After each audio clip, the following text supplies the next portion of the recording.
The day my husband David told me I was financially worthless and that he was leaving me for someone who could contribute to a real future was the day I realized love means nothing when money talks. I sat in our modest kitchen, watching him pack his designer suitcase while explaining why Brittany, his successful real estate agent colleague, was a better choice for building wealth. Little did he know that the woman he was calling broke had quietly built a $5 million tech consulting empire that funded the very lifestyle he thought made him superior, and that I'd been secretly supporting his failing law practice for the past 2 years without him ever knowing. Before we jump back in, tell us where you're tuning in from, and if this story touches you, make sure you're subscribed, because tomorrow I've saved something extra special for you. The morning everything unraveled started like any other Tuesday in our small suburban home in Millfield Heights. I was sitting at my laptop at the kitchen table, coffee growing cold beside me as I reviewed quarterly reports for my consulting firm, when David walked in wearing his most expensive suit, the charcoal Armani I'd anonymously helped him afford through a carefully orchestrated bonus from his law firm that was actually my money. "Still playing on your computer, I see," he said, his tone carrying that familiar note of condescension that had been growing stronger over the past few months. He adjusted his silk tie, the one that cost more than most people's weekly grocery budget, and checked his reflection in the chrome surface of our refrigerator. I looked up from my screen where I'd been analyzing a proposal from a Fortune 500 company wanting to hire my consulting firm for a 7-figure digital transformation project. "Just working," I replied simply, closing the laptop. It was easier than explaining what I actually did for a living, easier than watching his eyes glaze over when I tried to discuss enterprise software solutions or data analytics platforms. "Working," he repeated with a bitter laugh. "Yasmin, we need to talk about your situation. This whole freelance thing you're doing, it's not sustainable." My situation. As if my carefully built business empire was some kind of problem to be solved. I'd been hearing variations of this conversation for months now, ever since David started spending more time with his colleagues at McCullen & Associates, the mid-tier law firm where he worked as a junior partner. More specifically, ever since he'd started working closely with Brittany Gideon, their top-performing real estate attorney who drove a BMW and lived in the upscale Riverside district. "What do you mean, not sustainable?" I asked, genuinely curious about where this was heading. From my perspective, my business had never been more sustainable. We were tracking toward $8 million in revenue this year, with recurring contracts that provided steady income streams and a client waiting list that stretched 6 months out. David sat down across from me, his expression taking on what I'd come to recognize as his serious lawyer face, the one he used when he wanted to sound authoritative and final. "Look, I've been thinking about our future, about what we're building together, and honestly, this freelance computer stuff you do, it's not building anything real. Computer stuff. 5 years of building relationships with major corporations, developing proprietary software solutions, and creating systems that saved companies millions of dollars, and he called it computer stuff." The irony wasn't lost on me that his law firm's entire case management system ran on software I'd custom built for them, software they paid my company handsomely for, though David had no idea I was the one behind Evans Technology Solutions. "I bring in decent money," I said carefully, testing the waters. Decent was an understatement of epic proportions, but I'd learned early in our marriage that David's ego couldn't handle the truth about my income. When we'd first moved in together 3 years ago, I'd made the mistake of mentioning a particularly good month where I'd earned more than his annual salary. The argument that followed had lasted for days, ending only when I promised to be more sensitive about discussing my work. "Decent money from what, though?" He leaned forward, his voice taking on the patient tone he used with difficult clients. "You sit at this table all day in your pajamas, typing on your laptop. There's no office, no colleagues, no real structure. How is that a career?" I glanced down at my outfit. Yes, I was wearing comfortable clothes, but these weren't pajamas.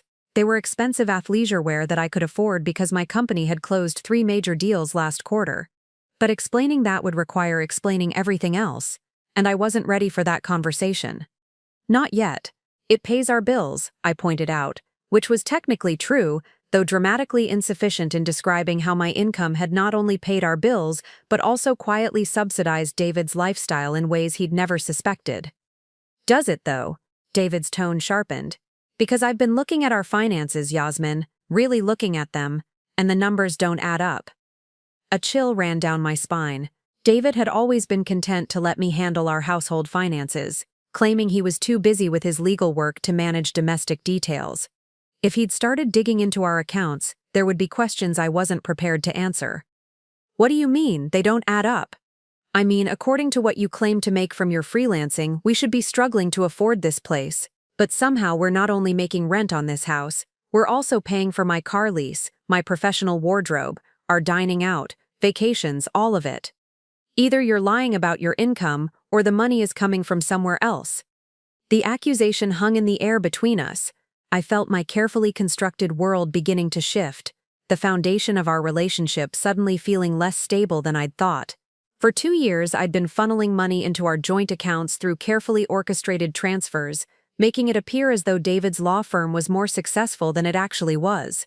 I'd arranged for bonuses and case settlements that were actually my money, all to preserve his sense of being the primary breadwinner. Maybe you're underestimating what freelance consulting can bring in, I said weakly, knowing the excuse wouldn't hold up under scrutiny.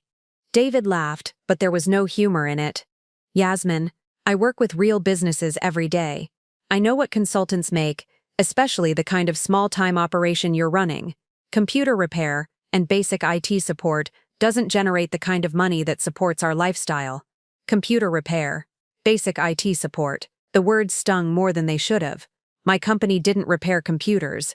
We architected digital ecosystems for multinational corporations. We didn't provide basic IT support. We designed proprietary algorithms that revolutionized how Fortune 500 companies manage their data infrastructure. But to David, it was all just computer stuff that I did in my pajamas. So what are you saying? I asked, though I was beginning to suspect I already knew. I'm saying something doesn't add up, and I think it's time we both faced reality about what you actually contribute to this relationship. The word contribute landed like a physical blow. Everything I'd built, everything I'd achieved, everything I'd quietly done to support our life together, and he was questioning my contribution.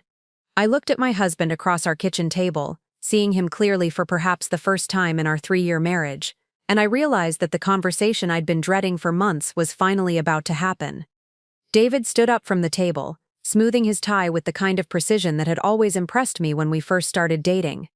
Back then, his attention to detail had seemed sophisticated, professional.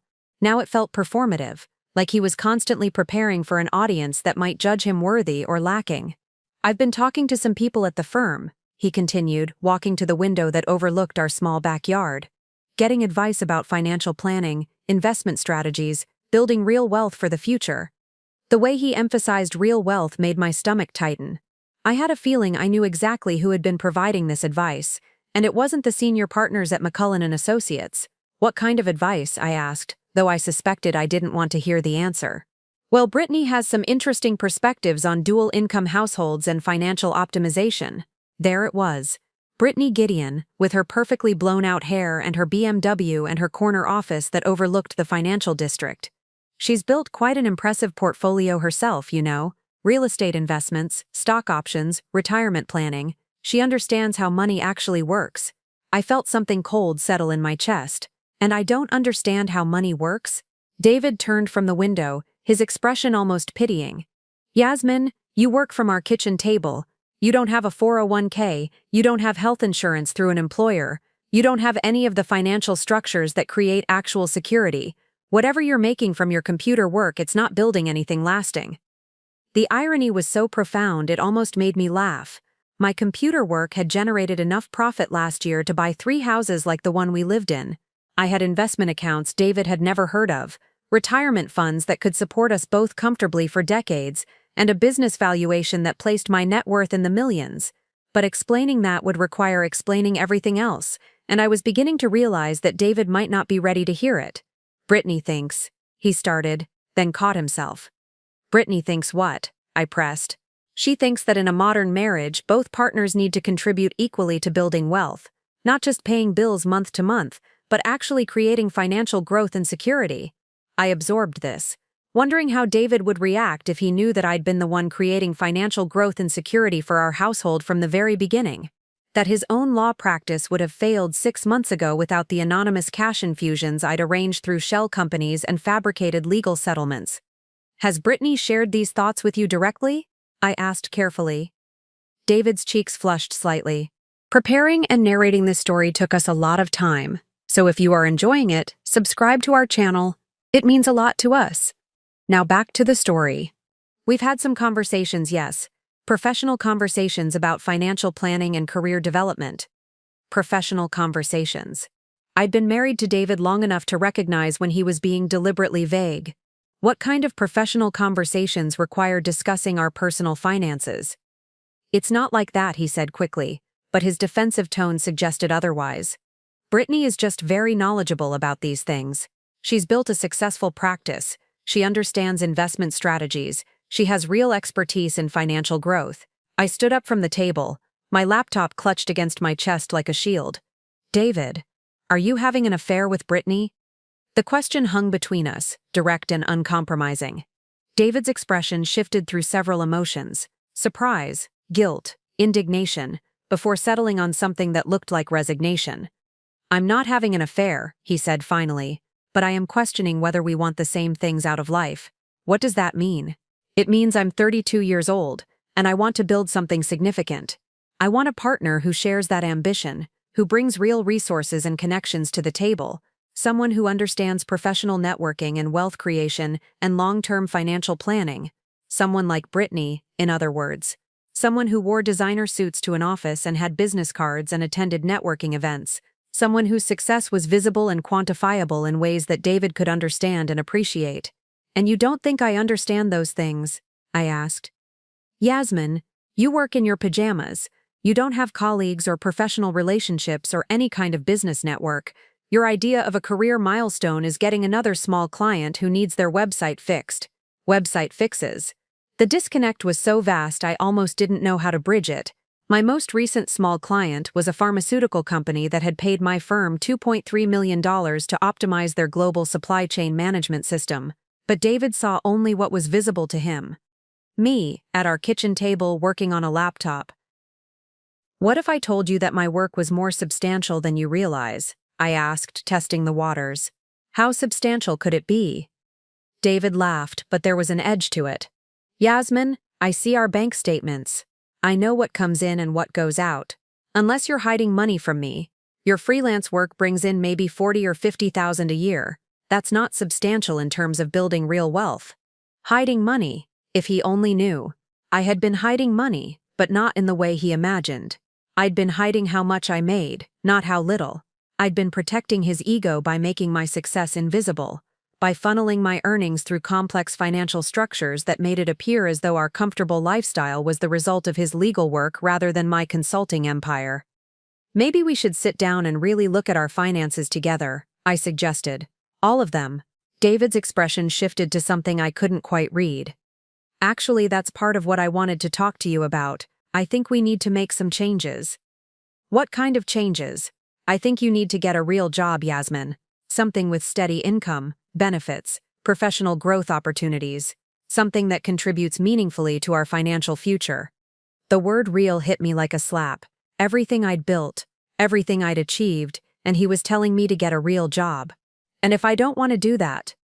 David was quiet for a long moment, staring out the window again. When he finally spoke, his voice was calm and measured, like he was delivering a verdict.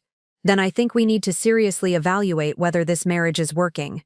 The silence that followed David's ultimatum stretched between us like a chasm. I could hear the clock on our kitchen wall ticking, the distant hum of our neighbor's lawnmower, the sound of my own heartbeat in my ears. This was it. The moment I'd been unconsciously preparing for since the day I'd decided to keep my business success hidden from my husband. So let me understand this correctly, I said slowly, setting my laptop down on the counter with deliberate care. You're saying that unless I abandon the work I've been doing and get what you consider a real job, you want to end our marriage? David turned back to face me, and I saw something in his expression that I'd never noticed before. A coldness that seemed to have been growing beneath the surface of our relationship for months. I'm saying that I need a partner who shares my vision for building a successful life, someone who brings equal resources and professional credibility to the relationship. Equal resources, I repeated. And you've determined that I don't bring equal resources based on what, exactly? Based on reality, Yasmin. His voice was gaining confidence now, as if he'd rehearsed this conversation. I'm a partner at a respected law firm. I have a professional reputation, client relationships, earning potential that grows every year. You have what? A laptop and some freelance clients who probably pay you a few $100s here and there. The numbers were so far from reality that I almost laughed. My lowest-paying client last month had paid Evans Technology Solutions $75,000 for a basic security audit. But David's perception of my work was so fundamentally skewed that correcting him would require rebuilding his entire understanding of what I did for a living. Have you discussed our marriage with Brittany? I asked instead. David's jaw tightened. My conversations with Brittany are professional in nature. That's not what I asked. Yes, he admitted after a pause. We've talked about the challenges of being in a relationship where the financial contributions are significantly imbalanced. Imbalanced how? Yasmin, I make $120,000 a year at the firm. You make what? Maybe $40,000 or $50,000 from your freelancing. That's not balanced. That means I'm carrying the financial load of this relationship while you pursue a hobby. A hobby, 5 years of 18-hour days, of building client relationships across 3 continents, of developing software solutions that had revolutionized entire industries, and he called it a hobby. What did Brittany suggest we do about this imbalance? I asked, my voice carefully neutral. David looked uncomfortable for the first time in our conversation. She suggested that modern relationships work best when both partners are equally ambitious and equally capable of contributing to shared financial goals. And she doesn't think I'm equally ambitious or capable. She thinks that someone who's satisfied working from their kitchen table in their pajamas might not have the drive necessary for building real wealth. I absorbed this, trying to process the fact that my husband had been discussing our marriage with another woman who had apparently concluded that I was lazy and unambitious. A woman who knew nothing about me except what David had chosen to share, which was clearly a distorted version of reality. Has Brittany met me? I asked. That's not relevant. It seems relevant if she's providing advice about our relationship. David ran his hand through his hair, a gesture I recognized as frustration. Look, this isn't about Brittany, this is about us, about what we want out of life. I want to buy a house in Riverside Heights, take vacations in Europe, send our future kids to private schools. I want the kind of life that requires serious financial planning and 2 real careers. Riverside Heights was where Brittany lived, in one of those sprawling modern houses with 3-car garages and professionally landscaped yards. It was also a neighborhood I could afford to buy into tomorrow if I wanted to, but David had no way of knowing that. And you don't think my work could contribute to those goals? Honestly? No, I don't. His tone was becoming more confident, more certain. Freelance work is inherently unstable. You have no guaranteed income, no benefits, no clear path for growth. It's not the foundation you build a serious life on. I walked to our refrigerator and pulled out a bottle of water, partly because I was thirsty and partly because I needed a moment to think. The conversation was heading toward territory I wasn't sure I was ready to navigate. Revealing the truth about my business would change everything between us, but continuing to let him believe I was some kind of unsuccessful freelancer was becoming impossible. What kind of job do you think I should get? I asked. Something in an office, with a regular salary and benefits. Maybe administrative work at a corporate firm or customer service for a tech company. Something that uses your computer skills but provides stability. Administrative work. Customer service. I thought about the email I'd received yesterday from the CEO of a Fortune 100 company, personally thanking me for the system optimization that had saved his organization $12 million annually.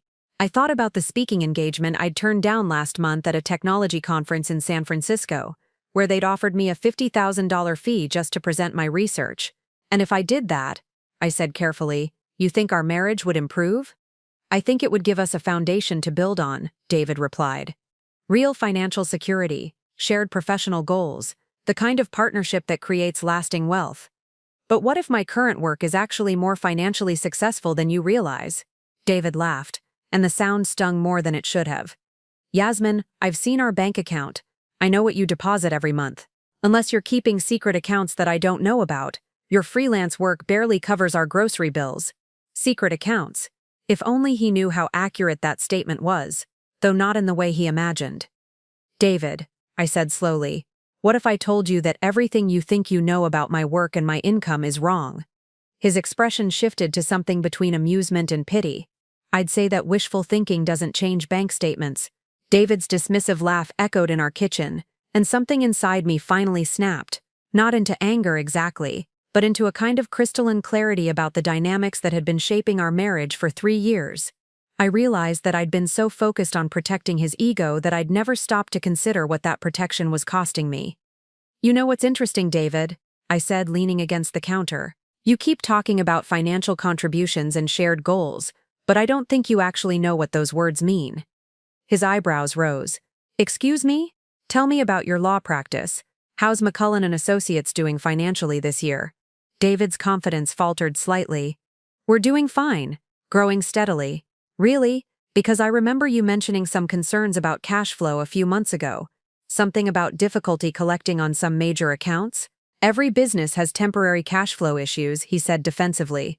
"That's normal in professional services. And that bonus you received in March, the unexpected $15,000 from the Patterson settlement? That was a nice surprise, wasn't it?" David nodded, though I could see confusion creeping into his expression. "Yes, it was. Connor mentioned that the client was particularly generous with the settlement terms. Connor McCullen, the senior partner who had received that money through a carefully orchestrated payment from one of my shell companies after I'd noticed David's increasingly anxious mentions of his firm's financial struggles. But David had no way of knowing that. And the Riverside Industries account that came to the firm last fall? The one that needed extensive contract review and paid those substantial monthly retainers? What about it? Just curious how the firm landed such a lucrative client so suddenly."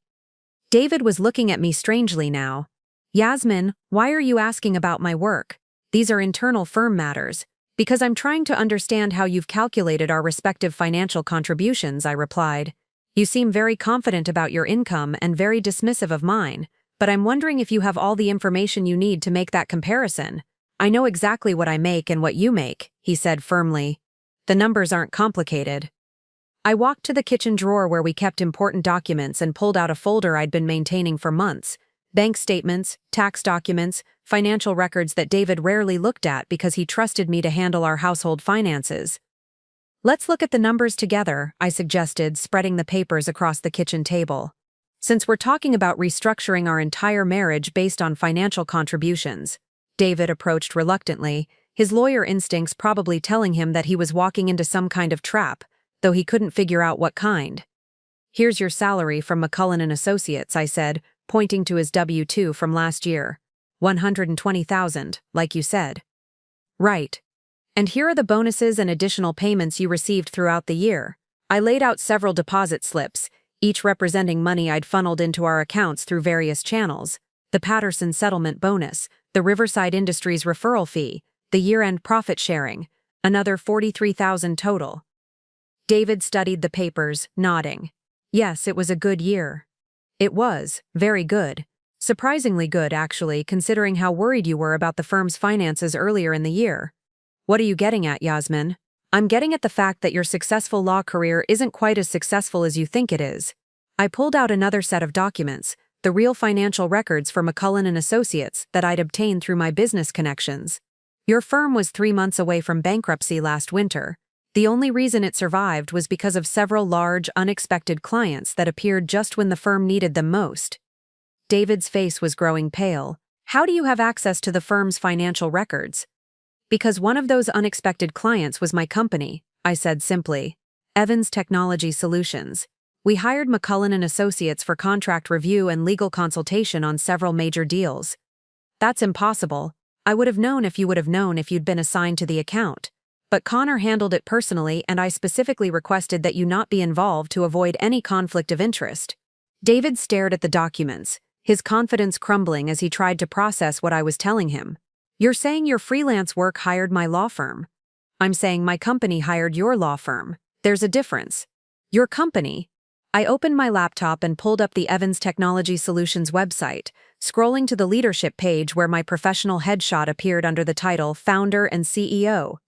"Evans Technology Solutions," I said, turning the screen toward him. "Founded 5 years ago, currently valued at approximately $5 million, with offices in 3 cities and contracts with more than 60 major corporations." David's mouth opened and closed without sound.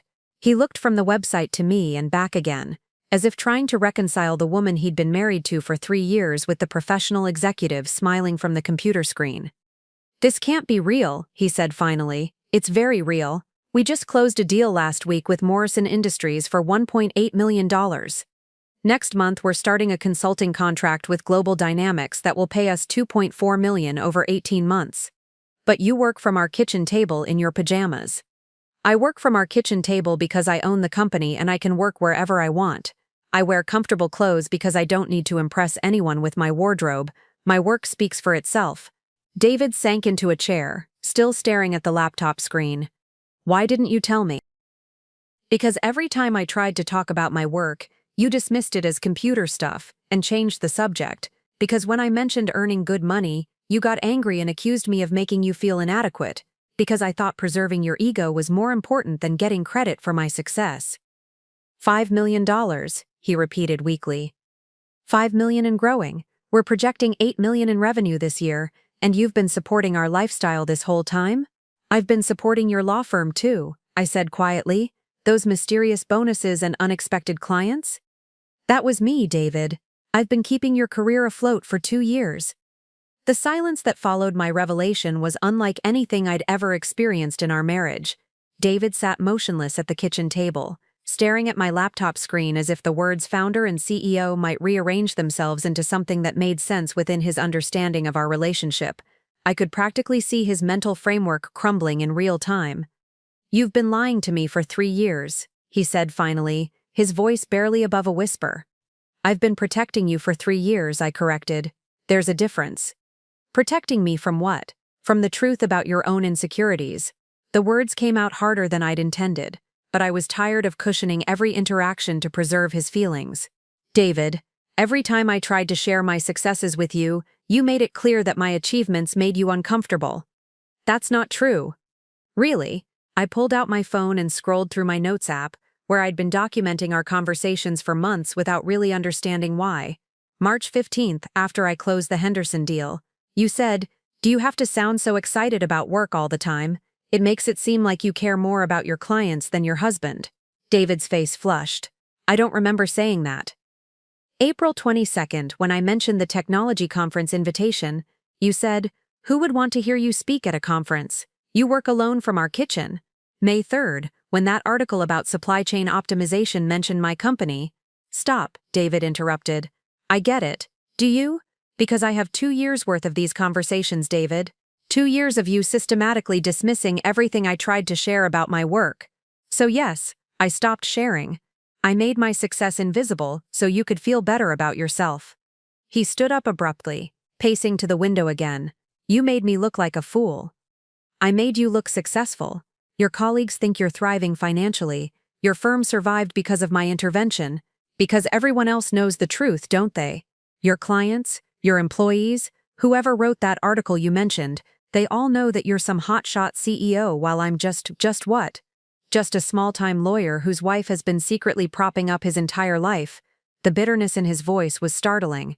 I'd expected shock, maybe even anger, but this level of resentment caught me off guard. David, your success isn't diminished by mine. We could have been a power couple, building something together. A power couple. He laughed harshly. Yasmin, you've been treating me like a charity case, like some pathetic husband who needed to be managed and financially supported without his knowledge. That's not how I saw it. Then how did you see it? Because from where I'm standing, it looks like you decided I was too weak to handle the truth about your success, so you created this elaborate fiction to protect my delicate male ego. There was truth in what he was saying, and it stung. I had made assumptions about his ability to handle my success. I had chosen to hide rather than confront the uncomfortable dynamics in our relationship. You're right, I admitted. I did make assumptions about what you could handle. But those assumptions were based on your own reactions, David. Every time my work came up, you found ways to minimize it or change the subject. So instead of talking to me about it, you decided to lie. I decided to keep the peace. By treating me like a child who couldn't handle adult conversations about money and career success, I felt something shift inside me, a recognition that this conversation had moved beyond the original issue of my hidden business into much deeper territory about respect and equality in our marriage. You want to talk about being treated like a child? I asked, my voice rising for the first time. Let's talk about how you've spent the last hour telling me I need to get a real job because my current work is just a hobby. Let's talk about how you've been discussing our marriage with another woman who thinks I'm lazy and unambitious. Let's talk about how you delivered an ultimatum about ending our marriage if I don't abandon my career to pursue something you consider more respectable. David turned back from the window, his expression defensive. That was before I knew. Before you knew what? Before you knew I was successful? So my work only has value if it generates millions of dollars? If I was actually making $40,000 a year from freelancing, I'd deserve to be dismissed and replaced? That's not what I said. It's exactly what you said. You told me that unless I get a job you consider worthy, you want to evaluate whether our marriage is working. The only thing that's changed in the last 10 minutes is that you've learned my job is more impressive than you thought. David sat back down heavily, running his hands through his hair. This is all so messed up. Yes, it is. But not for the reasons you think. What's that supposed to mean? I closed my laptop and looked directly at him. It means that for 3 years, I've been making myself smaller to make you feel bigger. I've been hiding my achievements, downplaying my success, and literally financing your professional life to preserve your sense of being the primary breadwinner. I never asked you to do that. You didn't have to ask. You made it clear that my success threatened you, so I made it invisible. But I'm done with that now, David. I'm done pretending to be less than I am to protect your feelings. So what are you saying? I'm saying that if you want to evaluate whether our marriage is working, let's do it honestly. No more hidden truths, no more protecting egos, no more pretending that I'm some unsuccessful freelancer who needs to get a real job. David stared at me for a long moment. And what if I can't handle being married to someone more successful than me? Then that's something you need to figure out, I replied. But I'm not going to keep making myself smaller to solve that problem for you. David's face cycled through several emotions before settling on something that looked disturbingly like calculation. I recognized this expression from the times I'd watched him prepare arguments for difficult cases. He was shifting into lawyer mode, looking for angles and leverage points. You know what this means, don't you? He said, his tone becoming cooler and more measured. If what you're saying is true, then our entire marriage has been built on deception. I prefer to think of it as built on accommodation, I replied, but I could feel the conversation taking a darker turn. Accommodation? He stood up and began pacing again, but this time his movements were more aggressive, more deliberate. Yasmin, you've been lying about fundamental aspects of our relationship. You've been manipulating our finances, interfering with my career without my knowledge, and creating a completely false narrative about our respective contributions to this household.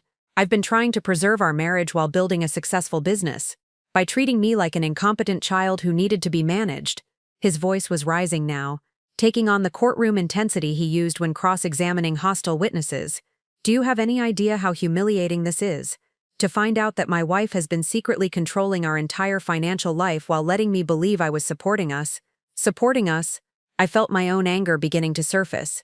David, your take-home pay barely covered half our monthly expenses even before I started helping your firm. The only reason you thought you were supporting us is because I made sure the numbers looked that way. Exactly. You manipulated everything to create a fiction that served your purposes. What kind of person does that to someone they claim to love? The accusation hit harder than I'd expected. Someone who loves their husband enough to protect his pride at the cost of her own recognition. Don't you dare try to make this about love, David snapped. This is about control.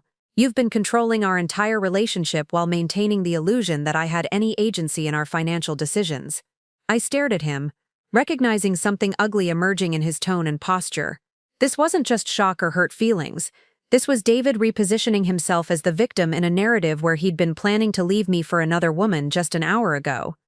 You're right, I said quietly. I did control our finances. Because when I didn't, when I tried to be honest about my income and success, you made it clear that you couldn't handle being married to someone who out-earned you. That's not true, isn't it? Let's talk about what happened 2 years ago when I got that first major contract with Riverside Industries. I was so excited that I told you the exact amount. $400,000 for 6 months of work. Do you remember what you said? David's jaw tightened. I don't recall. You said it was impossible, that no one would pay that much for computer work, and that I was either exaggerating or being scammed.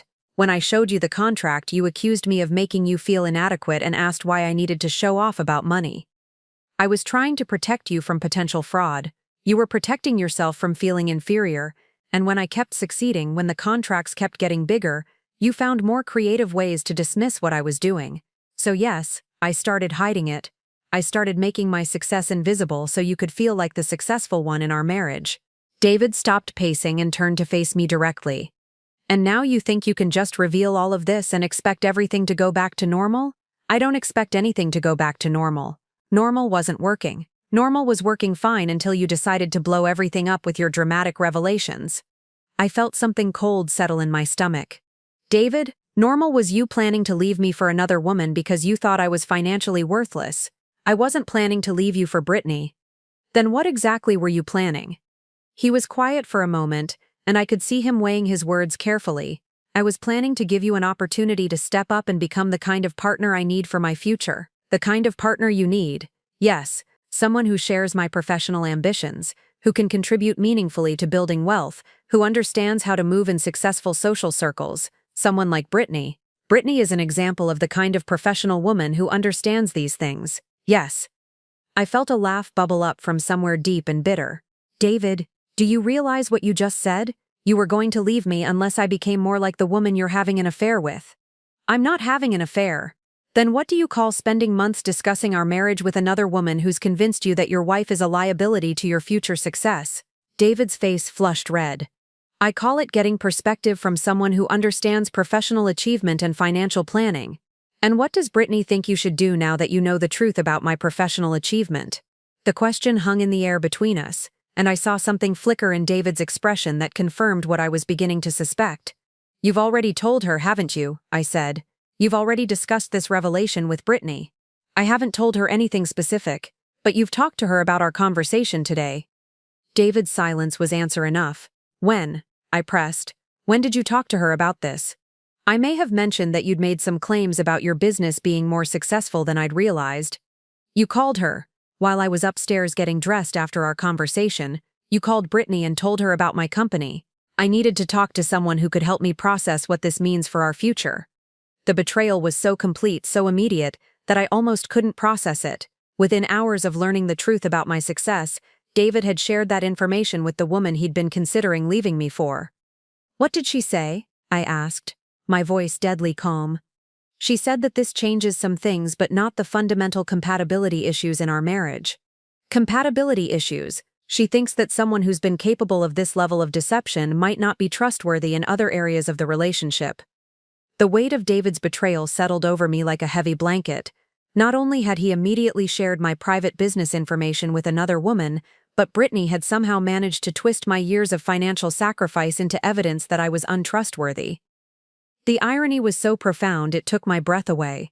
Let me tell you a story, David, I said, settling back into my chair with the calm that comes after a certain threshold of hurt has been crossed. Let me tell you about what really happened over the past 3 years while you thought you were building a successful legal career. Yasmin, I don't think... No, you're going to listen. Because if Brittany thinks I'm untrustworthy, she should probably know exactly what I've been doing behind the scenes to keep your career afloat.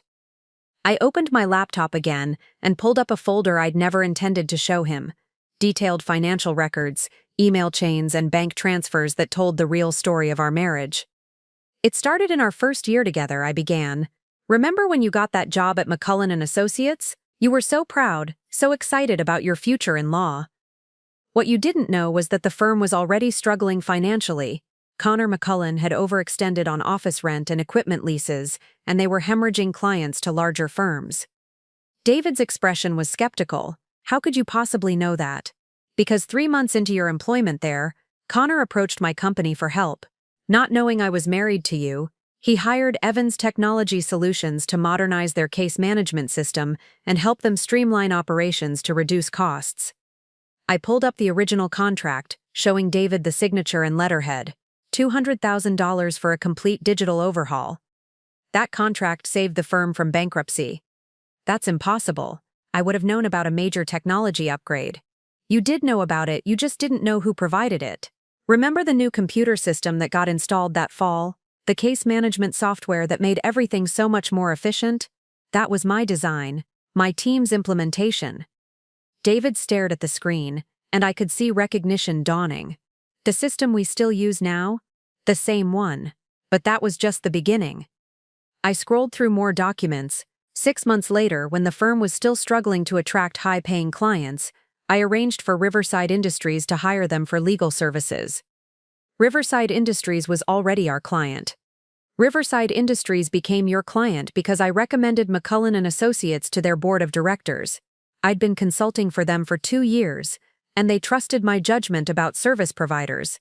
I showed him the email thread where I'd specifically suggested his firm for their legal needs, describing it as a boutique practice with excellent attention to detail and competitive rates. But Connor said they found us through a referral from one of their technology consultants. That was me, David. I was the referral. The color was draining from his face as the full scope of what I was telling him began to sink in. How many clients? Riverside Industries, Patterson Construction, Morrison Logistics, Global Dynamics, when they needed contract review for their merger last year. About 60% of your firm's current client base came through my recommendations. I pulled up a spreadsheet I'd been maintaining, showing the revenue each of my referrals had generated for McCullen & Associates. In total, I've been responsible for bringing in approximately $1.8 million in revenue to your firm over the past 3 years. David's hands were shaking slightly as he reached for the laptop to get a closer look at the numbers. Why would you do this without telling me? Because you were struggling, and I loved you, and I wanted you to succeed. But I also knew that if you found out your success was connected to my business relationships, it would devastate your pride. So you let me believe I was building my own career. You were building your own career. You did excellent work for all those clients. You earned their respect and trust through your legal expertise. I just opened the doors. David sat back in his chair, staring at the ceiling. Jesus, Yasmin, do you realize what this means? It means that while you were telling another woman that I was financially worthless, I was actually the primary reason your career hadn't collapsed. It means I've been living a lie for 3 years. It means you've been living a life where someone loved you enough to make your success possible while asking for nothing in return except the chance to be your partner. But I never asked for this help. No, you never asked. You never had to ask. That's what partners do for each other, David. They support each other's dreams and ambitions even when it's invisible, even when they don't get credit. David looked at me with an expression I couldn't quite read. And now you're telling me this because you were about to throw away our marriage for a woman who convinced you that your wife was a burden to your success. I thought you should know exactly how wrong that assessment was. David sat in stunned silence for several minutes, occasionally glancing at the financial documents spread across our kitchen table like evidence in a trial. When he finally spoke, his voice had taken on a different quality. Harder, more calculating than before. You realize this puts me in an impossible position, he said slowly. How so? If what you're saying is true, then my entire professional reputation is built on a foundation you created without my knowledge or consent. Every success I thought I'd earned, every client relationship I valued, every bit of respect I've gained at the firm, it's all compromised. I felt a chill run down my spine. This wasn't the reaction I'd expected. David, your work still had value. You still provided excellent legal services, but under false pretenses, he interrupted. My colleagues, my clients, they all think I'm this successful attorney who built his practice through his own merit. Now I find out I'm essentially a frontman for my wife's business empire. That's not how I intended it. Intent doesn't matter, Yasmin. What matters is the reality of the situation. He stood up and began pacing again, but this time his movements were sharp, agitated. Do you understand what this could do to my career if it gets out? Why would it get out? David stopped pacing and looked at me with an expression I'd never seen before, cold and assessing. Because you've already told me you're done pretending to be less than you are. Because you've made it clear that you want recognition for your success. How long before you decide you want credit for propping up my career too? The accusation was so unfair, so twisted from everything I'd actually said, that I almost couldn't respond. David, I've kept this secret for 3 years. Why would you think I'd expose it now? Because everything's changed. Our entire dynamic has shifted. You're not the supportive wife working from home anymore. You're the secret millionaire who's been pulling all the strings. I'm the same person I was this morning. No, you're not. This morning you were someone I could protect and provide for. Now you're someone who's been manipulating our entire relationship while making me look like a fool. I never made you look like a fool. I made you look successful. By deceiving everyone around us. His voice was rising again, taking on a desperate edge. Do you think Connor doesn't deserve to know that his firm's survival depended on his junior partner's wife? Do you think our clients don't deserve to know that their legal counsel came with hidden conflicts of interest? I stared at him, beginning to understand where this was heading. David, you're talking about destroying your own career out of spite. I'm talking about honesty. You've spent the last hour lecturing me about truth and transparency in our marriage. Well, maybe it's time for complete transparency. You want to tell everyone at your firm that I'm the reason for your success. I want to stop living a lie, but there was something else in his expression, something that looked almost like triumph. Unless, of course, you think there's a way we could work this out privately. The words hung in the air between us, and I felt a new kind of chill settle over me. What do you mean, work this out? David sat back down, his lawyer persona fully engaged now. I mean, maybe we can find a solution that protects both of our interests. Such as, well, you've clearly built something valuable with your company, and I've built something valuable with my legal practice, even if it had some assistance. Maybe there's a way to formalize that partnership going forward. Formalize it how? You could bring me on as general counsel for Evans Technology Solutions. Give me an official role in your company, something that explains the connection between our professional lives. In exchange, I keep the details of our personal financial arrangements private. I felt my mouth fall open. Are you threatening to expose our private financial information unless I give you a job at my company? I'm suggesting a mutually beneficial arrangement that protects both of our professional reputations. By blackmailing me. By finding a solution that works for everyone involved. His tone was calm, reasonable, as if he were negotiating a standard legal settlement. You get to keep your business empire, I get to maintain my professional dignity, and we both avoid the messy complications that would come from full disclosure. And if I refuse? David shrugged, but there was steel in his expression. Then I suppose everyone gets to learn the whole truth about our marriage. Connor, the clients, our friends, maybe even some of your business contacts. After all, you're the one who said you're done with deception. You would destroy your own career to hurt me. I would take control of my own narrative instead of letting you control it for me. He leaned forward, his voice becoming softer but somehow more menacing. You've had 3 years to pull the strings, Yasmin. Maybe it's time someone else held them for a while.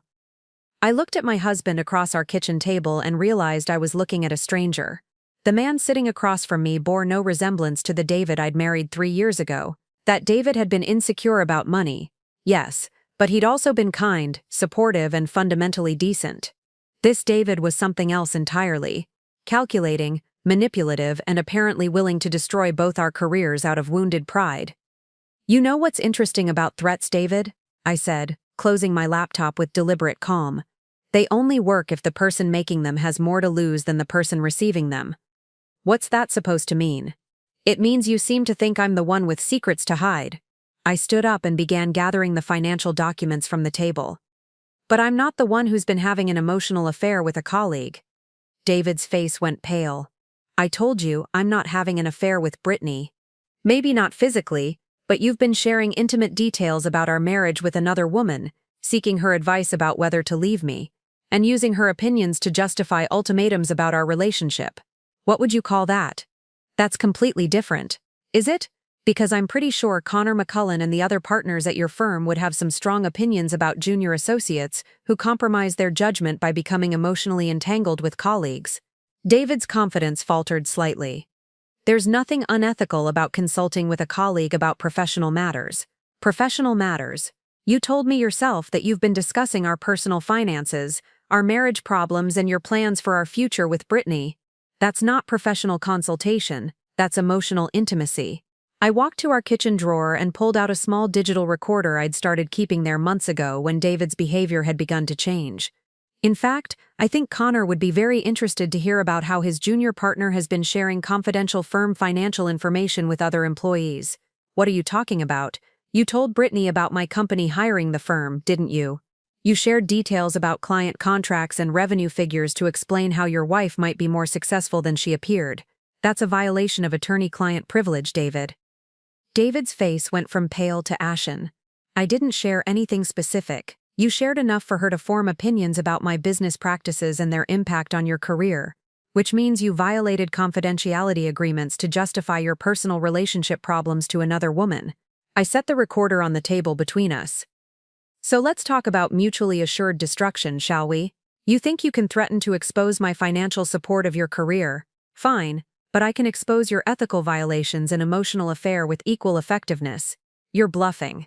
Am I? David, I built a multi-million-dollar company by being 3 steps ahead of everyone else. Do you really think I've been walking into this marriage blindly for the past year while your behavior became increasingly erratic? I pulled out my phone and scrolled to a folder labeled Insurance. Text messages between you and Brittany discussing our relationship, emails where you share details about our finances, call logs showing 2-hour conversations at times when you told me you were working late. David's hands were visibly shaking now. You've been monitoring my communications? I've been protecting myself from exactly this scenario. The scenario where my husband decides that destroying our marriage is preferable to admitting he was wrong about his wife's capabilities. This is insane. You're talking about ruining both our careers over a misunderstanding. No, I'm talking about defending myself against a man who just tried to blackmail me into giving him a job. I sat back down, my voice becoming deadly quiet. Here's what's actually going to happen, David. Yasmin, you're going to call Brittany and tell her that you've worked things out with your wife and that you won't be needing her advice about your marriage anymore. You're going to stop sharing details about our relationship with colleagues, and you're going to decide whether you want to be married to me or not based on who we actually are, not who you thought we were. And if I refuse, then I'll make sure Connor knows exactly how his junior partner has been handling confidential client information and personal relationships. I'll make sure the state bar knows about your ethical violations, and I'll make sure everyone understands that your entire legal career has been subsidized by the wife you tried to blackmail. David stared at me for a long moment. You've really thought this through. I've had to, because while you were planning to leave me for someone else, I was planning how to protect myself from the fallout. So what now? We just pretend this conversation never happened? No, we deal with it honestly, but we deal with it as equals, not as a manipulator and his victim. I leaned forward. David, I don't want to destroy your career. I never did. But I also won't let you destroy mine because you can't handle the truth about our relationship. The truth about our relationship is that it's been built on lies. The truth about our relationship is that it's been built on love and sacrifice that you are too proud to acknowledge. I stood up again. But if you can't see the difference, then maybe Brittany was right about our compatibility issues. David stared at me across the kitchen table, the weight of our mutual threats hanging between us like a loaded weapon. For several minutes, neither of us spoke. I could see him calculating, weighing his options, trying to find an angle that would give him some measure of control over a situation that had spiraled far beyond his expectations. You know what the worst part is, he said finally, his voice barely above a whisper. What? I actually called Brittany after our conversation this morning, told her everything you'd revealed about your company. He looked up at me with something that might have been shame. Do you want to know what she said? I waited, not trusting myself to speak. She said it didn't matter, said that someone who could deceive their spouse for years about something that fundamental couldn't be trusted in any aspect of a relationship. He laughed bitterly. She said I should demand a full audit of your business to make sure you weren't hiding debts or legal problems too. The audacity took my breath away. She wanted you to audit my business? She said that level of deception indicated deeper character flaws, that I should protect myself financially before considering any kind of reconciliation. Protect yourself from what, exactly? From being financially responsible for any business debts or legal liabilities you might be hiding. David's voice was becoming steadier, as if repeating Brittany's words gave him confidence. She pointed out that if you could hide a $5 million company, you could just as easily be hiding $5 million in debt. I felt something cold and sharp settle in my chest. And you believed her. She made valid points about financial transparency in marriage. David, do you hear yourself right now? You're taking advice about our marriage from a woman who wants to see it fail. A woman who has a vested interest in convincing you that your wife is untrustworthy. Brittany doesn't have a vested interest in anything except giving me objective advice. Brittany wants to sleep with you. The words exploded out of me with more force than I'd intended. She wants you to leave me so she can have you for herself. How is that objective? David's face flushed red. That's not, she's never indicated. Oh, come on. David, are you really that naive? I pulled out my phone again and scrolled to a different folder. Remember when I said I'd been protecting myself? That included protecting myself from the woman who's been trying to steal my husband. I showed him the screenshots of Brittany's social media posts from the past 6 months. Photos of her and David at various work events, always standing just a little too close. Captions that mentioned her favorite colleague and her appreciation for brilliant legal minds. Comments on David's professional achievements that went well beyond appropriate workplace support. She's been positioning herself as your ideal professional partner for months, I continued. Look at this post from the firm's holiday party. She's wearing your jacket in the photo, and this one from the legal conference last month. She tagged you in a post about finding your professional soulmate. David scrolled through the images, his expression growing increasingly uncomfortable. These are just professional networking photos. Professional networking? I pulled up more screenshots. David, she's been crafting a narrative on social media that makes it look like you two are already a couple. Look at the comments from her friends. They're congratulating her on finally finding a good one, and asking when the wedding is. That doesn't prove anything. It proves she's been planning to replace me long before she started giving you advice about our marriage. I set the phone down between us, and now she's convinced you to demand financial audits and question my character, all while positioning herself as the trustworthy alternative. David was quiet for a long moment, staring at the photos. Even if that's true, it doesn't change the fact that you've been lying to me for years. No, it doesn't, but it does change the context of why I felt the need to protect our marriage from outside interference. I leaned back in my chair. David, I kept my success quiet because every time I tried to share it, you made it clear that it threatened your sense of self-worth. But I never tried to undermine your confidence or manipulate you into leaving me for someone else. So what do you want from me now? I want you to make a choice based on truth instead of manipulation. I gestured toward my laptop. You know who I really am now. You know what I've built, what I've contributed to our relationship, and what I've sacrificed to protect your pride. You also know that another woman has been systematically trying to convince you that your wife is your enemy. And now you get to decide what matters more, your wounded ego, or the possibility of building something real together. I stood up and closed my laptop. But you're going to make that decision without Brittany's input, and you're going to make it honestly. What if I can't get past the deception? Then you can't. But at least you'll be making that choice based on the full truth instead of someone else's agenda. David looked at me for a long moment, and I saw something shift in his expression, the first crack in the defensive wall he'd built around himself. I don't know how to process any of this, Yasmin. Then take time to process it. But do it alone. David sat in silence for what felt like an eternity, occasionally glancing at the social media screenshots spread between us. I could see the internal struggle playing out across his features, the gradual recognition that he'd been manipulated, warring with his wounded pride over my hidden success. I need to ask you something, he said finally, his voice quieter than it had been all morning, and I need you to be completely honest. Okay. Did you ever love me, or was I just some kind of project to you, someone you could control and manage while building your empire? The question hit me like a physical blow. How can you even ask me that? Because I don't know what's real anymore, Yasmin. 3 years of marriage, and I apparently didn't know the most basic facts about who you are or what you do for a living. How do I trust that anything between us was genuine? I felt tears prick at my eyes for the first time that morning. David, every dollar I funneled into your accounts, every client I referred to your firm, every time I made my own success invisible, I did it because I loved you. Because I wanted you to feel successful and confident and proud of yourself. But you didn't trust me with the truth. No, I didn't. Because every time I tried to share my achievements with you, you found ways to diminish them. You made it clear that my success made you uncomfortable, so I made it invisible. David winced. Give me examples. Really? You want me to catalog every time you dismissed my work? Yes, because I genuinely don't remember being that unsupportive. I pulled out my phone and opened the Notes app where I'd been unconsciously documenting our conversations for months. February 10th, when I got the Morrison Industries contract. I was excited about the scope of the project, and you said, "Do you have to talk about work at dinner? It's supposed to be our time together." David's face fell slightly. I remember that. March 22nd, when that trade magazine wanted to interview me about supply chain optimization. You said, "Why would they want to interview someone who works alone from home? Are you sure it's legitimate?" I was trying to protect you from potential scams. April 15th, when I mentioned that 3 different companies had approached me about acquisition offers, you said companies get unsolicited offers all the time. It doesn't mean they're worth anything. I scrolled through more entries, each one a small paper cut that had accumulated into something deeper.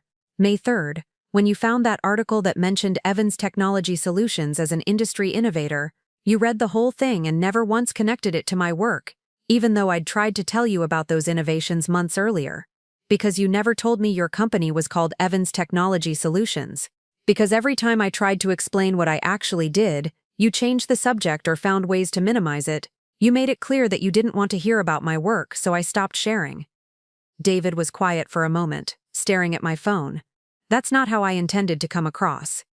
Tint doesn't matter as much as impact, David. The impact was that I learned to hide my professional life to preserve your sense of being the successful one in our marriage. So you decided I was too fragile to handle the truth about your success. I decided our marriage was more important than getting credit for my achievements. I set my phone down. David, I've spent 3 years watching you struggle with confidence at work, seeing how much your professional identity mattered to your sense of self-worth. When I had the opportunity to help without you knowing, it seemed like the loving thing to do. By treating me like a charity case, by treating you like a partner whose success mattered to me. I leaned forward. David, successful people help each other behind the scenes all the time. The difference is that most of them are honest about it. Then why weren't you honest about it? Because you made honesty impossible. The words came out sharper than I'd intended. Every conversation we had about money, about career success, about professional achievement, you found ways to make my contributions feel smaller or less important than yours. I never said your work wasn't important. You didn't have to say it directly. You said it in 1,000 small ways over 3 years. I stood up and walked to the window. David, do you remember the conversation we had 6 months ago about buying a house? Vaguely. You said we needed to be realistic about what we could afford based on actual income rather than irregular freelance earnings. You dismissed my ability to contribute to a down payment before you even asked what I had in savings. David's silence stretched longer this time. The house you wanted to buy in Riverside Heights? The one that costs $400,000? I could have written a check for the full purchase price that afternoon. Jesus, Yasmin, but instead of telling you that, I quietly started researching mortgages and down payment options because I thought that's what you needed to feel like we were building something together as equals. We weren't equals, though. I was living a lie while you held all the real power. I held financial power, you held emotional power. You controlled how I felt about myself, my work, my worth in our relationship. That's why I kept hiding, because your approval meant more to me than my own success. David remained silent for several minutes after my last statement, staring at his hands folded on the kitchen table. When he finally looked up, his expression was different, less defensive, more confused, and genuinely troubled. I don't know how to reconcile this, he said quietly.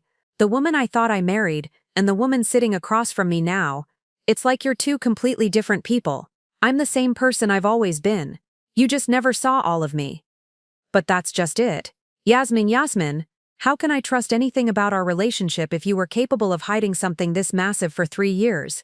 He ran his hands through his hair in frustration. If you could keep a $5 million company secret, what else haven't you told me? The question hung between us, and I realized this was the crux of his struggle. It wasn't really about the money, or even about his wounded pride. It was about the fundamental trust that had been shattered by my revelation.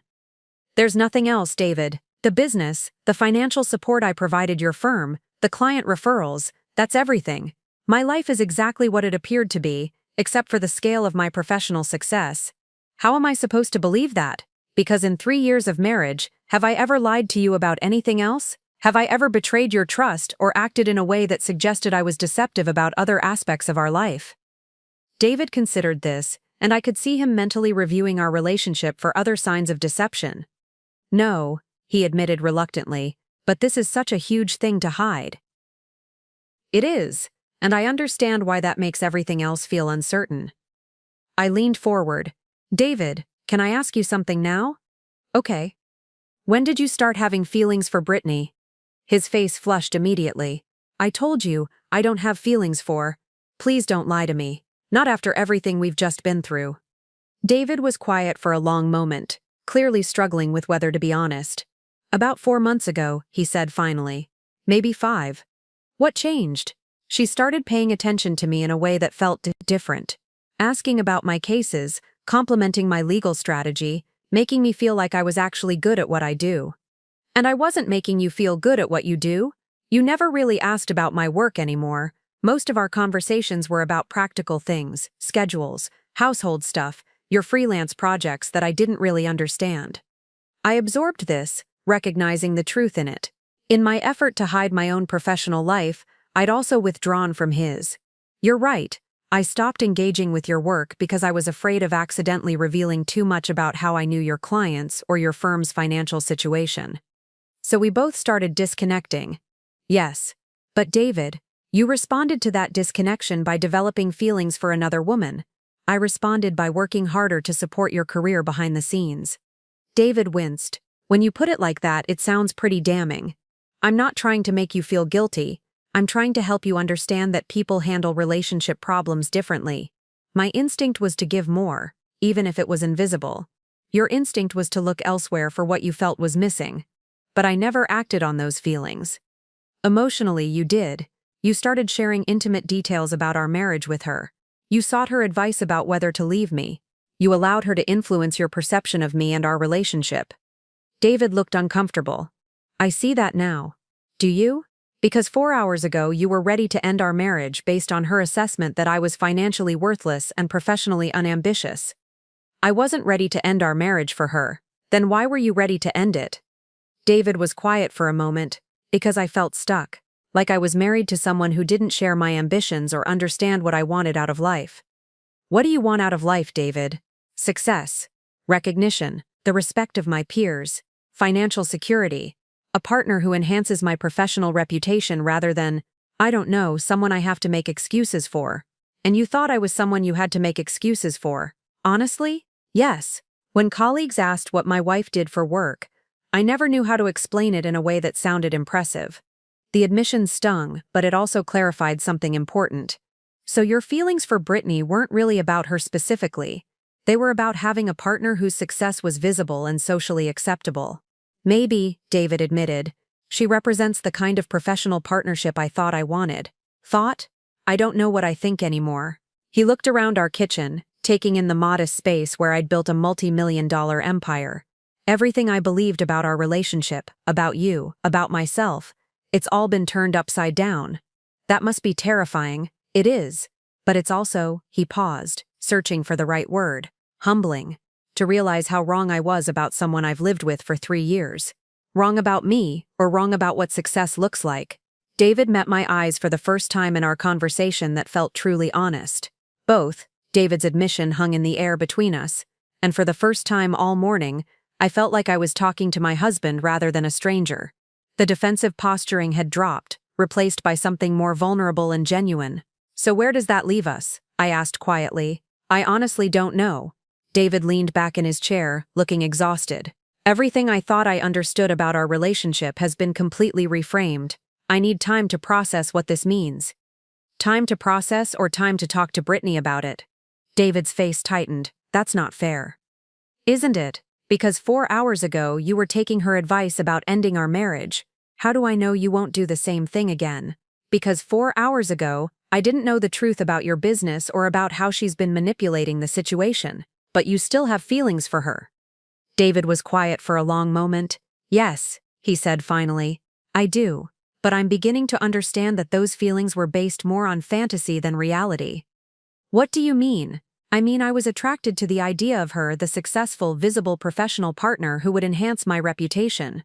But I never really considered what a relationship with her would actually look like beyond that surface appeal. I found myself curious despite the pain of hearing him admit his feelings for another woman. And what do you think it would look like? Competitive, calculating, based more on mutual professional benefit than genuine connection. David looked at me directly. Brittany and I have never had a conversation like this one. We've never been vulnerable with each other or worked through a real conflict. Everything has been surface-level professional admiration, whereas we've just spent the morning tearing each other apart and putting the pieces back together. Exactly. And despite how painful this has been, I feel like I'm seeing you clearly for the first time in years. I felt a small flicker of hope, but I was afraid to trust it. What do you see? Someone who's incredibly accomplished but humble about it. Someone who loved me enough to sacrifice recognition for my comfort. Someone who's been carrying the financial weight of our relationship while letting me believe I was the provider. David paused. Someone who's stronger and more capable than I ever gave her credit for. And how does that make you feel? Intimidated, he admitted. Ashamed of how I've treated you. Confused about what it means for our future. Why intimidated? Because I'm not sure I'm worthy of someone who could build what you've built while also supporting my career without asking for anything in return. This was not the response I'd expected. David, worthiness isn't about income or professional achievement. It's about how we treat each other, how we support each other's growth, how we handle conflict and forgiveness. But I haven't handled any of those things well, have I? I dismissed your work, sought emotional comfort from another woman, and threatened to sabotage your reputation when I felt threatened. No, you didn't handle them well, but you're recognizing that now, which is more than many people do. David nodded slowly. I want to try to do better, but I need you to help me understand how. What do you mean? I mean, if we're going to rebuild this marriage on honest terms, I need to understand what you actually need from me as a partner. Not what I assumed you needed based on my misperceptions about your career, but what you actually need. The question caught me off guard. In 3 years of marriage, David had never asked me directly what I needed from him. I need you to see me as an equal partner whose success enhances rather than threatens our relationship. Okay, what else? I need you to be genuinely interested in my work, not just tolerant of it. I need you to ask questions, celebrate my achievements, and let me share my professional life with you. I can do that. I need you to stop seeking advice about our marriage from other women, especially women who have romantic interest in you. David's face reddened. That's fair, and I need you to be honest about your feelings instead of building resentment in silence. If something about our relationship isn't working for you, we need to address it together, not separately. What about what I need? David asked. Tell me. I need to feel like I'm contributing meaningfully to our partnership, even if my contribution isn't financial. David, you do contribute meaningfully.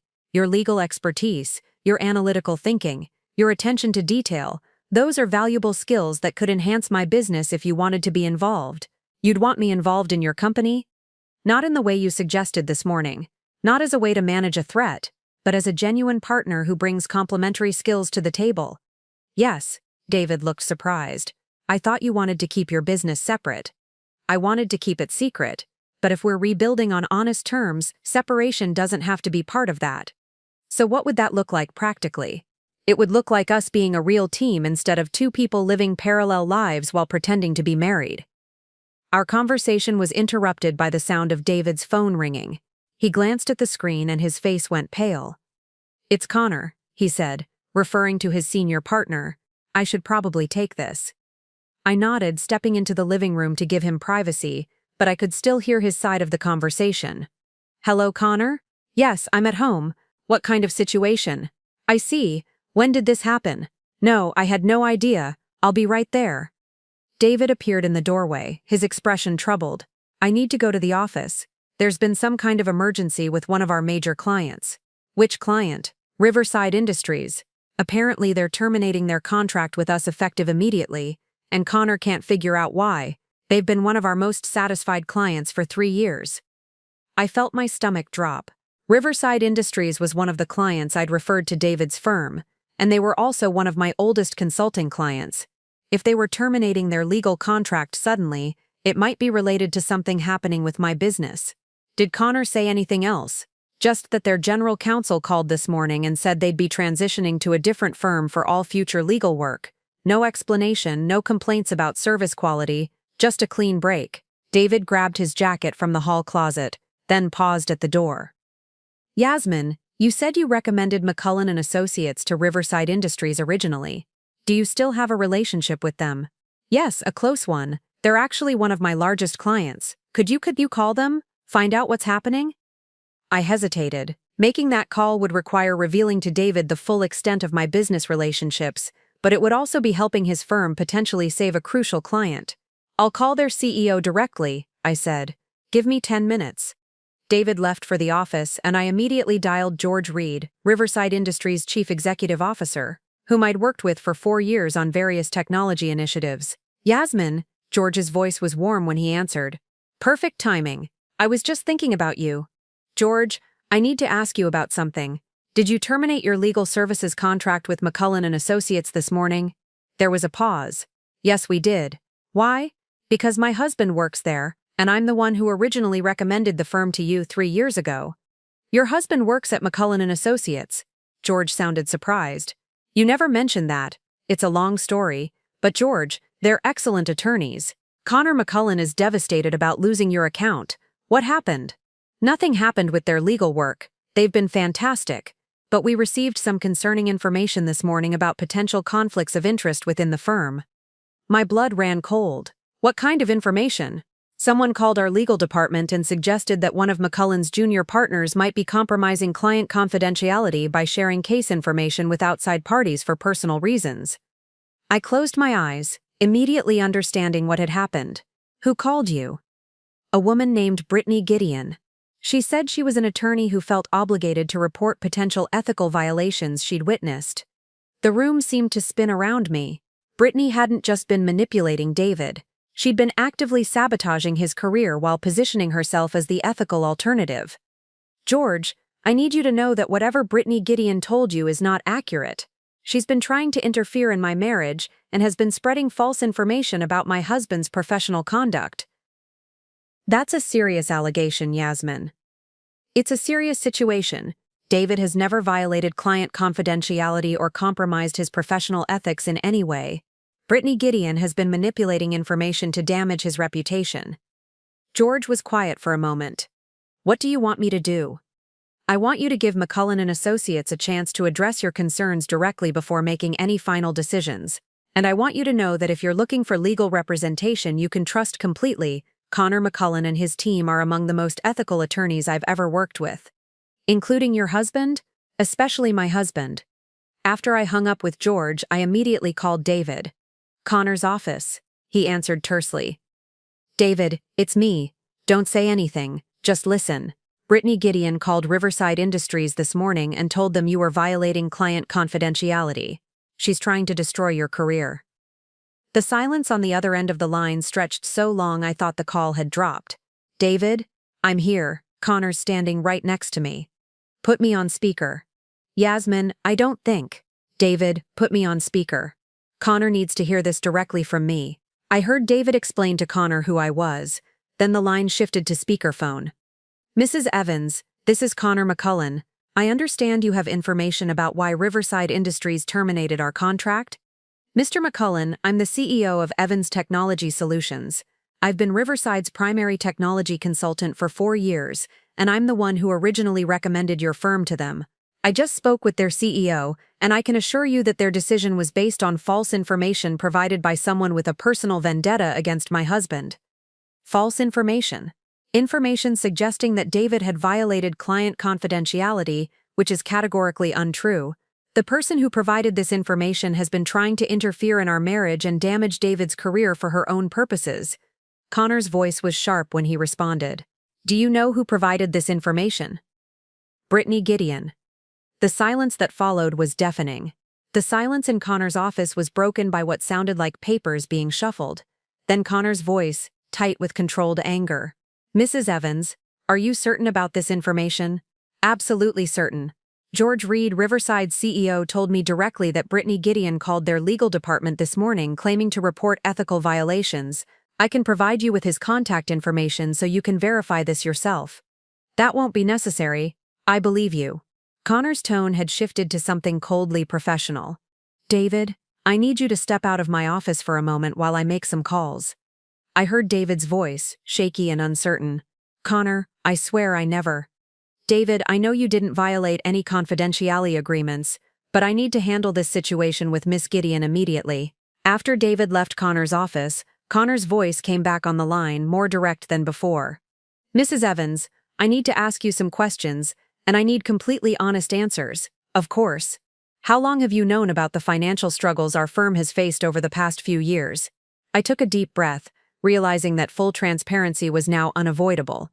Since you first hired my company 3 years ago for technology consulting, you were very open about the firm's cash flow issues during our initial meetings, and the referrals you provided, Riverside, Patterson Construction, Morrison Logistics, those were genuine business referrals, completely genuine.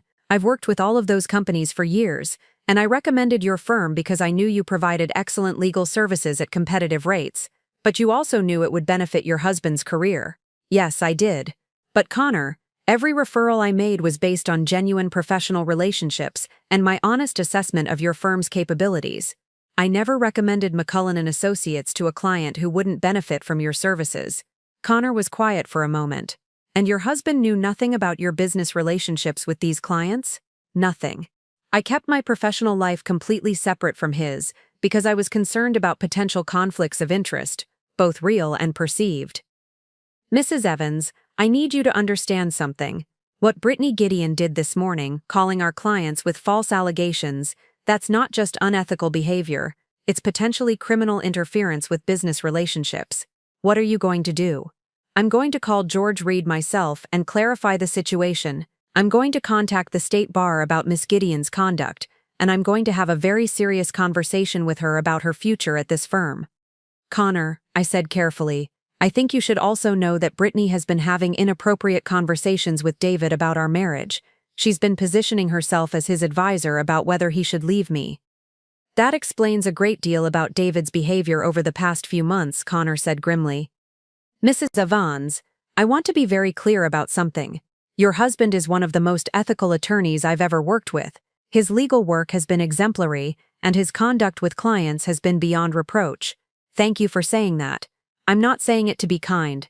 I'm saying it because it's true, and because what Miss Gideon attempted to do today could have destroyed the career of an innocent man. 20 minutes later, David called me back. Yasmin, I don't know how to thank you. You don't need to thank me. I was protecting the truth. Connor fired Brittany, effective immediately. He's also contacted the state bar to report her conduct, and he's personally calling all our major clients to clarify that the allegations against me were false. How are you feeling? Honestly, relieved and ashamed and grateful. David's voice was thick with emotion. Yasmin, if you hadn't intervened, she would have destroyed my career today. David, you need to understand something. This was never about protecting you from the consequences of something you did wrong. This was about protecting you from someone who was actively trying to harm you. I know that now, and I also know that you saved my career for the second time, first by building it up behind the scenes, and now by defending it when it was under attack. What did Connor say about everything else? About my business relationships with your clients? He said he's grateful for the referrals, that they've been some of the firm's best client relationships, and that he'd be honored to continue working with companies you recommend. David paused. He also said he'd like to meet with you about potentially formalizing a business relationship between Evans Technology Solutions and McCullen and Associates. What kind of business relationship? A partnership where your company would provide technology consulting services to our clients, and we'd provide legal services to your clients when they need them. A real professional collaboration instead of hidden support. I felt something settle into place, a sense of completion that had been missing from our relationship for years. That sounds like the kind of partnership we should have had from the beginning, I said. It sounds like the kind of partnership we can have going forward, if you're willing to try. I'm willing to try, David, but this time, we do it as equals. This time, David said, his voice steady and certain, we do it as partners. 6 months later, I found myself sitting in the same kitchen where everything had unraveled, but the space felt completely different now. The modest table where I'd built my company in secret had been replaced by a larger workspace that David and I shared, laptops side by side, papers organized in neat stacks that reflected both of our work styles. David looked up from the legal brief he was reviewing for one of my clients. The Patterson construction merger is going to be more complex than we initially thought. There are intellectual property considerations that could affect their technology contracts. What kind of considerations? I asked, genuinely interested. These conversations had become routine over the past months. Real discussions about work that neither of us had to hide or minimize. Software licensing agreements that might not transfer cleanly to the new corporate structure. We'll need to review every technology contract they have and determine which ones need to be renegotiated. I can help with that. I know most of their vendors personally. This was how we worked now, as actual partners who leveraged each other's expertise instead of competing for space or recognition. The change hadn't happened overnight, but it had been steady and genuine. Yasmin, David said, setting down his pen. I've been thinking about something. What's that? About what you said 6 months ago, about making yourself smaller to make me feel bigger. I think I finally understand what that cost you. He said he's grateful for the referrals, that they've been some of the firm's best client relationships, and that he'd be honored to continue working with companies you recommend. David paused. He also said he'd like to meet with you about potentially formalizing a business relationship between Evans Technology Solutions and McCullen and Associates. What kind of business relationship? A partnership where your company would provide technology consulting services to our clients, and we'd provide legal services to your clients when they need them. A real professional collaboration instead of hidden support. I felt something settle into place, a sense of completion that had been missing from our relationship for years. That sounds like the kind of partnership we should have had from the beginning, I said. It sounds like the kind of partnership we can have going forward, if you're willing to try. I'm willing to try, David, but this time, we do it as equals. This time, David said, his voice steady and certain, we do it as partners. 6 months later, I found myself sitting in the same kitchen where everything had unraveled, but the space felt completely different now. The modest table where I'd built my company in secret had been replaced by a larger workspace that David and I shared, laptops side by side, papers organized in neat stacks that reflected both of our work styles. David looked up from the legal brief he was reviewing for one of my clients. The Patterson Construction merger is going to be more complex than we initially thought. There are intellectual property considerations that could affect their technology contracts. What kind of considerations? I asked, genuinely interested. These conversations had become routine over the past months. Real discussions about work that neither of us had to hide or minimize.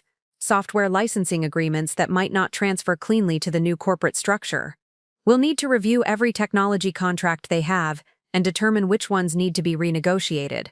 I can help with that. I know most of their vendors personally. This was how we worked now, as actual partners who leveraged each other's expertise instead of competing for space or recognition. The change hadn't happened overnight, but it had been steady and genuine. Yasmin, David said, setting down his pen. I've been thinking about something. What's that? About what you said 6 months ago, about making yourself smaller to make me feel bigger. I think I finally understand what that cost you. I looked up from my laptop. These conversations still happened occasionally. Moments when David would process another layer of what our relationship had been like before the truth came out. What do you mean? I mean, I've been watching you work over the past few months, seeing how you interact with clients, how you solve problems, how you lead your team. You're incredibly talented and confident in your professional life. Okay. But for 3 years you hid all of that from me.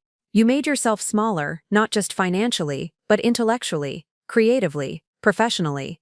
You dumbed down your conversations, minimized your achievements, and pretended to be less capable than you actually are. I nodded. It became a habit. It must have been exhausting. It was. But I thought it was necessary to preserve our marriage. David was quiet for a moment. I've been wondering what would have happened if I'd reacted differently when you first tried to share your success with me, if I'd celebrated your achievements instead of feeling threatened by them. We'll never know. But we can make sure it doesn't happen again. David reached across the table and took my hand. I want you to promise me something. What? Promise me that you'll never make yourself smaller for me again. Not professionally, not intellectually, not in any way. Even if my ego gets bruised, even if I need time to adjust to new information. Promise me you'll be Up next, you've got 2 more standout stories right on your screen. If this one hit the mark, you won't want to pass these up. Just click and check them out. And don't forget to subscribe and turn on the notification bell so you don't miss any upload from us.